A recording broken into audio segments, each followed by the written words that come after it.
осылайша мерейіңізді асыра берсін. Сізге күш қуат тілейміз. Әлде тәрбиелейтін миллионер шәкірттеріңіз көп болсын. Енді басталды ғой. Иә, енді бастамаңызға сәттілік, ары қарай ғарыштық жылдамдықпен ұшсын. Еңбегіңіз сәтті болып, жемісін көріңіз. Үлкен рахмет айтамыз сізге. Ағай, сізге көп алғысымыз айтамыз. Көп рахмет сізге. Міне балаларымыз оқуға түсіп, көкке кішкене жете алмай қалдық. Қуанышымыз көкке жетіп, міне сіздің арқаңыз, сіздің еңбегіңіз ақталып жатыр. Сізден де оза берсін осы шәкірттеріңіз.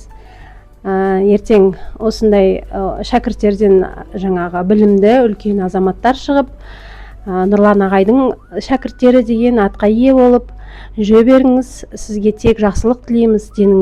Денсаулығыңыз мықты болсын. Отбасыңызға амандық тілейміз. Нұрлан ағайымыз осы Сканави орталығына көп рахмет айтамыз. Біздің өзімізден гөрі осы кісілер көбірек баламыз үшін уайымдаған сияқты. Өйткені қанша деген адам өзінің еңбегінің жемісін көргісі келеді ғой. Еңбегіңіз жана берсін. Болашақта осы орталығыңыз үлкен орталықтар болсын.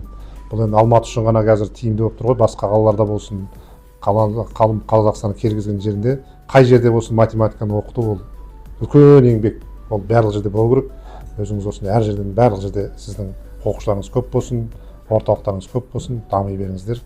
Әрқашан денсаулықтарыңыз мықты болсын, биіктен көріңіздер. Рахмет.